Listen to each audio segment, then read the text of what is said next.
The FIA may have sabotaged Red Bull's season, and not enough people are talking about it. What emerged after the Hungarian Grand Prix is a technical and political scandal that could completely rewrite the fight for the 2026 championship. Because while Mercedes dominates with 9 wins in the first 11 races and every pole position of the season, it was Red Bull that was classified by the FIA as the team with the best internal combustion engine of the championship. And this classification had devastating consequences for the Milton Keynes team at the worst possible moment of their season.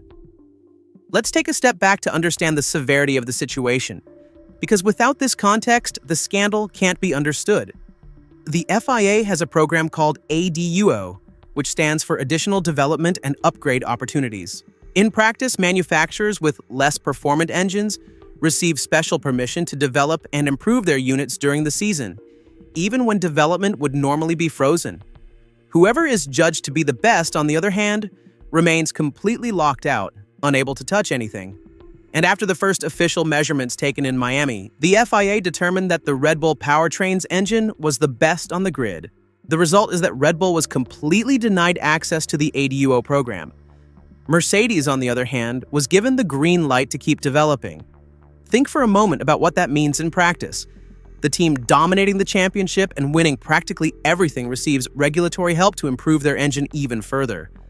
While Red Bull, in its very first year with a proprietary engine, gets penalized because a partial measurement says its combustion engine is slightly superior. If this situation seems as absurd to you as it does to me, subscribe to the channel and write in the comments what you think of this FIA decision, because this story deserves to be told and discussed. Red Bull officially contested the FIA's decision, and the dispute has still not been resolved weeks later. Before the Hungarian Grand Prix, there was even talk of the concrete possibility of taking the case to court with a formal legal action. And making everything even more grotesque and paradoxical was Toto Wolff himself. The Mercedes boss publicly admitted after the Belgian Grand Prix that Mercedes did in fact have the best engine overall. But here's the crucial point that changes everything. The FIA does not take battery performance into account in its evaluations.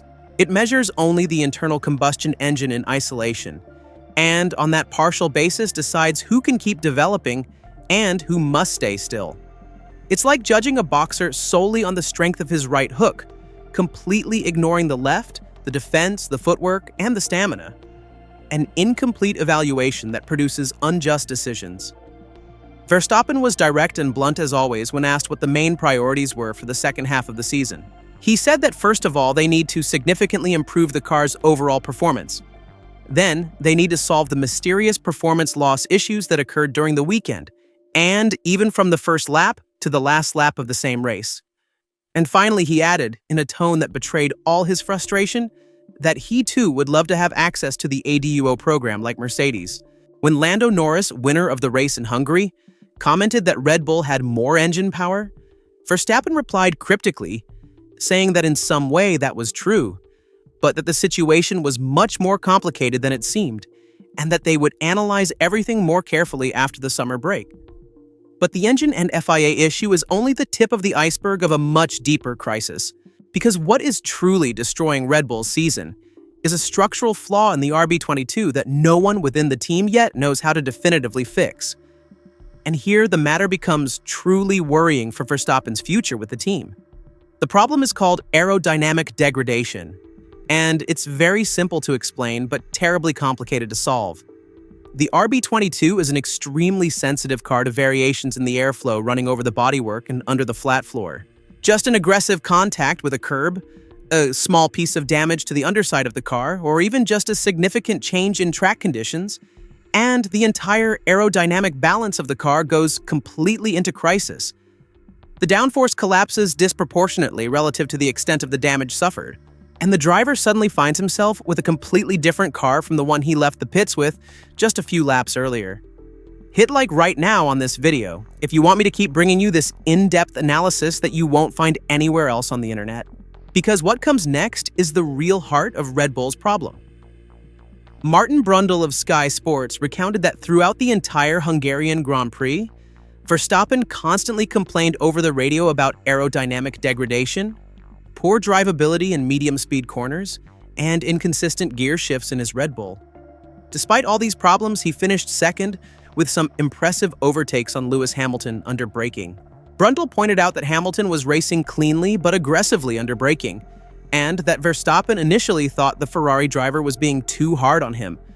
But that wasn't the case. But after the race, the engineers explained a fundamental detail to him that explains everything. If the underside of the RB22 suffers any kind of damage during the race, even the smallest, the effect on overall downforce and therefore on mechanical grip is completely disproportionate to the extent of the damage. It's not a gradual, manageable drop like on other cars. It's a sudden and unpredictable collapse that makes the car almost impossible to control from one corner to the next. Verstappen confirmed without mincing words that the Hungarian Grand Prix was one of the hardest races of the entire year in terms of how the car felt to drive.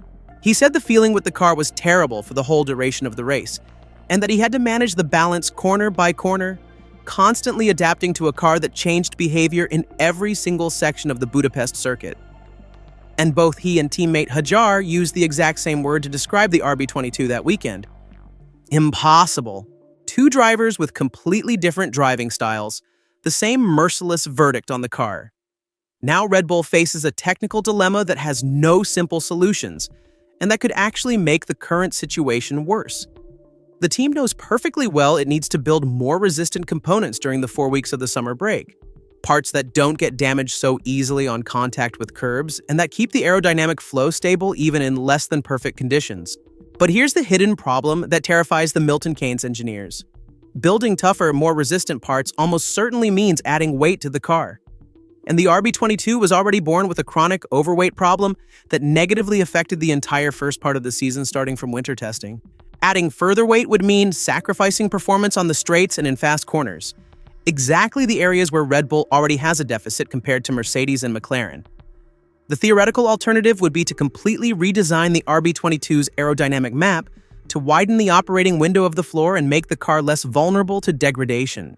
But that's an enormous job requiring months of development in the wind tunnel and on the simulator. Time and resources that Red Bull simply doesn't have with the championship in full swing.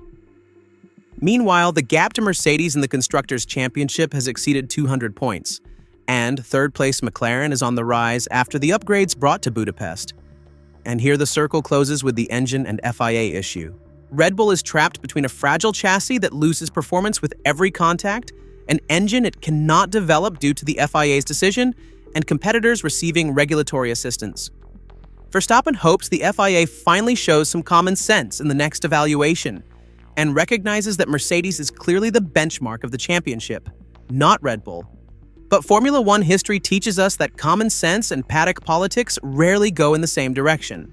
The next race will be at Zandvoort, Verstappen's home track, and it could be the last Dutch Grand Prix for the foreseeable future.